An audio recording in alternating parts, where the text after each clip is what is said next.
7 ইনিংসে মাত্র ৬২ রান, টানা 5 বার সিঙ্গল ডিজিটে আউট। 2022 সালের বিশ্বজয়ী অধিনায়ক জস বাটলার কি এখন ইংল্যান্ড টিমের সবচেয়ে বড় বোঝা, নাকি এর পেছনে লুকিয়ে আছে অন্য কোনো মাস্টার প্ল্যান? সব প্রশ্নের উত্তর পেতে ভিডিওটি শেষ অবধি দেখুন। টি-20 ওয়ার্ল্ড কাপ 2026, যে বাটলারের বিধ্বংসী ব্যাটের দিকে তাকিয়েছিল পুরো ইংল্যান্ড, সেই বাটলারই এখন সুপার ফ্লপ। নিউজিল্যান্ডের বিরুদ্ধে লকি ফার্গাসনের বলে 0 রানে প্যাভিলিয়নে ফেরাটা যেন কফিনের শেষ পেরেক। টুর্নামেন্টের প্রথম 2 ম্যাচে করেছিলেন 47 রান, আর পরের 5 ইনিংসে সব মিলিয়ে করেছেন মাত্র 15। ভাবা যায়, এমন জঘন্য পারফরম্যান্সের পর পাড়ার টিম থেকেও হয়তো প্লেয়ার বাদ পড়ে যায়। ক্রিকেট দুনিয়া উত্তাল, সবার মুখে একটাই কথা, সেমিফাইনালে বাটলারকে বাদ দেওয়া হোক। উইল জ্যাক্স আর রেহান আহমেদের দাপটে ইংল্যান্ড হয়তো ম্যাচ জিতে কোনো মতে সেমিফাইনালে পৌঁছে গেছে, কিন্তু বাটলারের ফর্ম সবাইকে চিন্তায় ফেলেছে।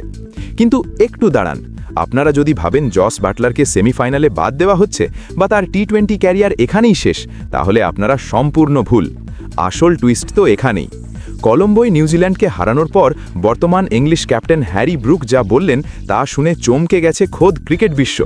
পাকিস্তানের বিপক্ষে সেঞ্চুরি হাঁকানো ব্রুক পরিষ্কার জানিয়ে দিয়েছেন বাটলার কোথাও যাচ্ছেন না।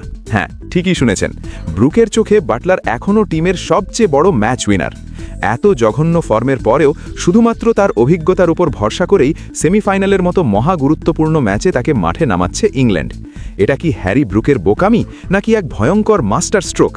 বাটলার কি সেমিফাইনালে নিজের পুরনো ফর্মে ফিরে সমালোচকদের যোগ্য জবাব দিতে পারবেন, নাকি ক্যাপ্টেনের এই অন্ধ বিশ্বাস ইংল্যান্ডের বিশ্বকাপ স্বপ্ন এক নিমিষে শেষ করে দেবে? আপনাদের কি মনে হয়, বাটলারকে কি সেমিফাইনালে খেলানো উচিত?